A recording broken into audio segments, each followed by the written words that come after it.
some noise for your host, Kid Copious.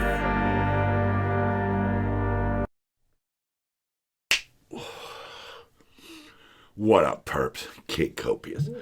Back in the bunker. Purple State Party. You know what we're doing here. We're repping America, the center, common sense, and streamers. Ha ha. There we go. All right, let's kick this one right off.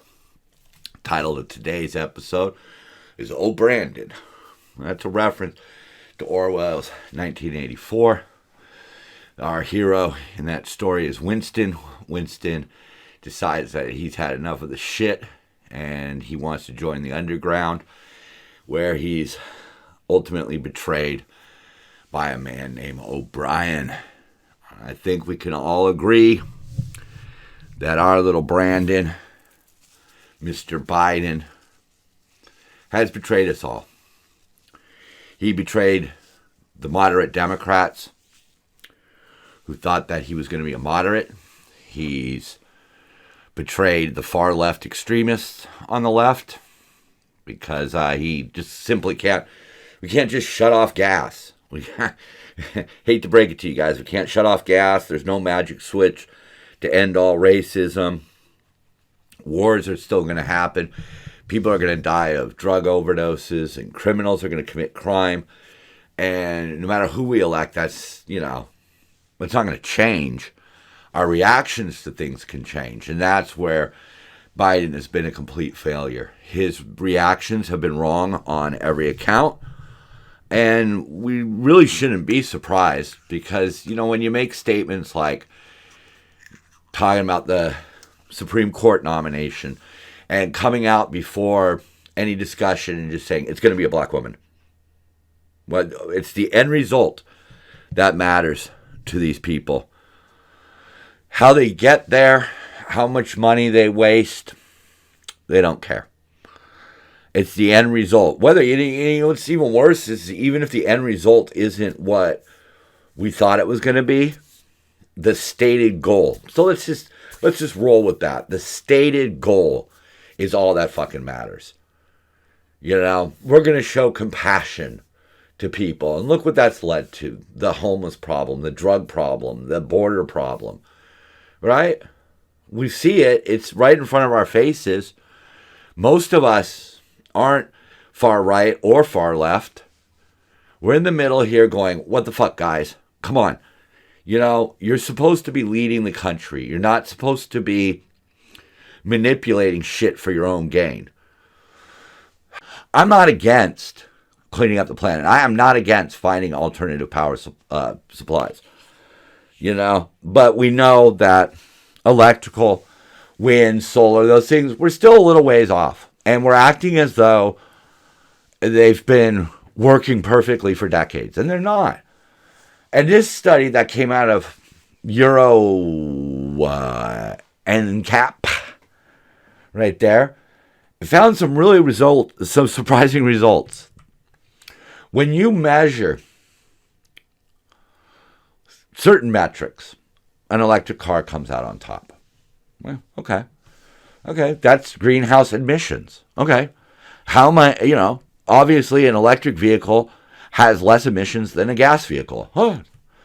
But what about the true cost? The primary energy demand, which calculates the total amount of energy required over a similar cycle of manufacture, usage, and recycling. The winner of that, my friends, was the Skoda Octavia, a diesel-powered vehicle, and a state car.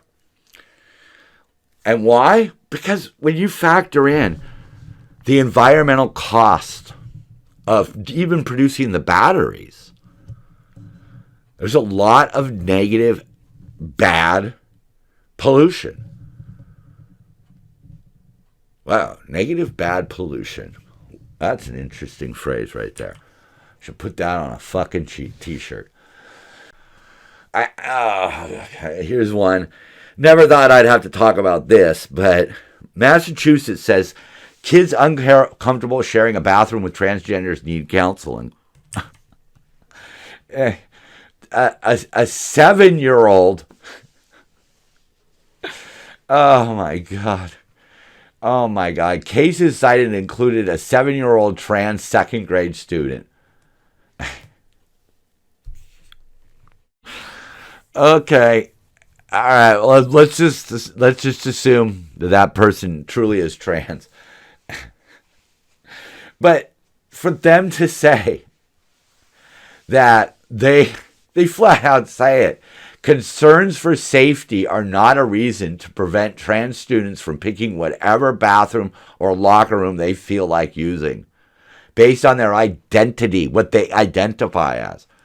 I could say I'm a woman, go into the locker room and get completely naked, and if the girls in the locker room have a problem with it, they need counseling. Does that make sense at all? At all. And they say that oh my God, they say it's to protect the trans student. But now this is the dude that's whipping out his dick in front of the girls. Like, I don't really understand how that is keeping anybody safe. But that's not your concern. Your concern is the mission statement. Word. This was one of my favorite Elon's buying Twitter ones. Rob Reiner, guy I used to respect a long time ago, but I lost all respect for him. Now that Elon Musk is buying Twitter, the question for all of us, will he allow a criminal who used the platform to lie and spread disinformation and try to overthrow the U.S. government to return and continue his criminal activity? And if he does, how will we combat it? And John Rich, savage. Calm down, Rob. I'm sure he'll let Hillary stay on. I mean, look, if you want to say that Trump's bad, great. But if you can't then turn around and admit that Hillary's bad, that's the problem I have right now with what's going on in America. We condemn it if it's on another team. We defend it if it's on our team. You really think that's going to work? We're just essentially, half of America is letting one half get away with it, and the other half is letting the other half get away with it. And together, we should all be combating it. We should be pumping the brakes on this bullshit. Warren, this deal is dangerous for a democracy. Billionaires like Elon Musk play by a different set of rules than everyone else, accumulating power for their own gain. Isn't that what politicians do? Huh, that's funny. She doesn't even see the irony of it.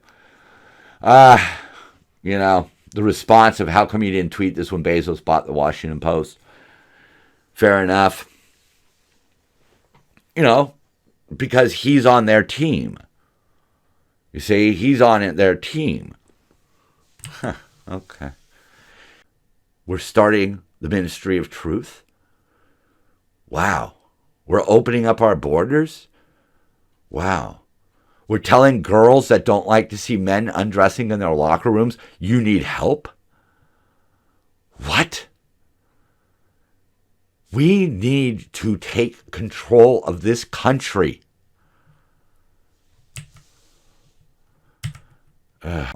Female Thor keeps picking up wrench instead of hammer and asking, is this it?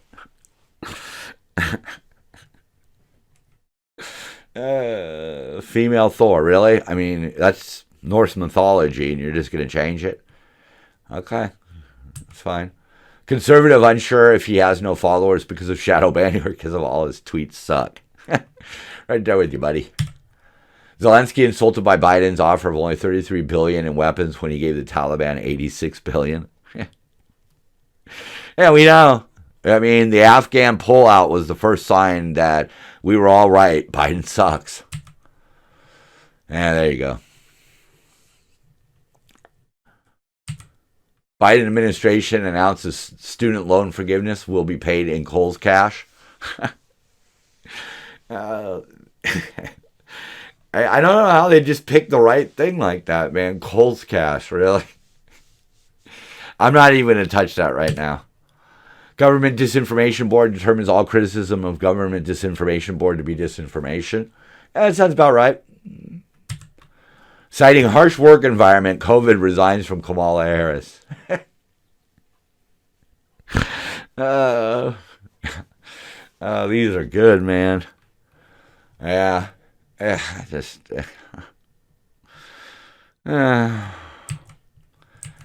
Eccentric billionaire accomplishes more for free speech in one afternoon than Republicans have in decades.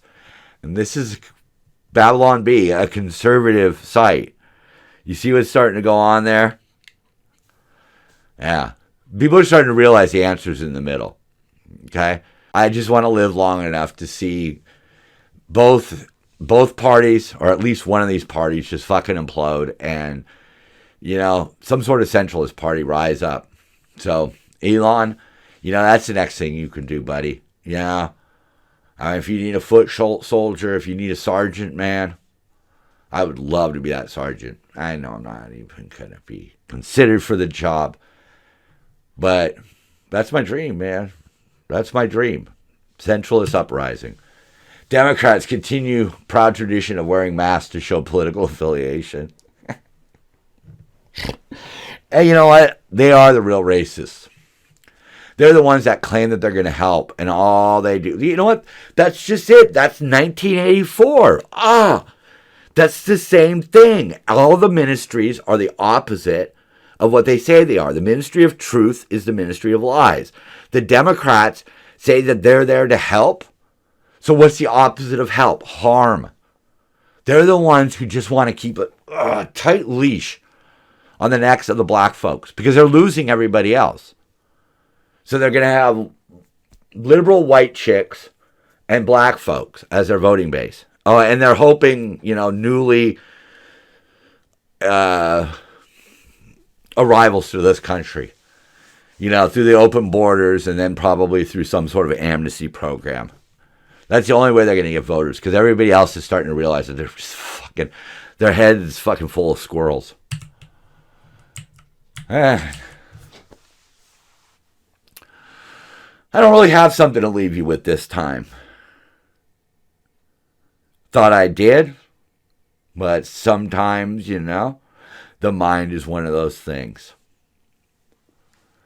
I think we need to wait and see what's going to happen with Twitter, but I hope for the best on it. It seems like it's just a throwaway type of article. It's just a social media app. But it is now becoming one of the few places where you can scratch around and get to the truth on some of these things.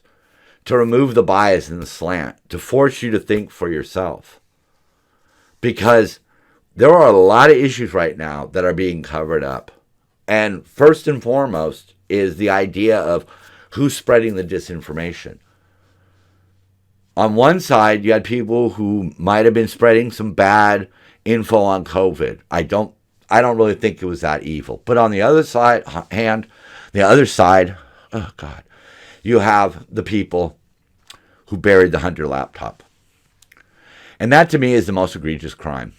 COVID, okay, so ivermectin didn't work. But guess what? The laptop was real. And our concerns about Biden and his party's agenda are real. So, folks, you got to vote. You got to vote Republican. For the plain, simple fact that they're at least keeping, for the most part, their extremists under wraps. Whereas on the Democrats, they're allowing the extremists to run the show. Not a great episode, but I love y'all. Copious out.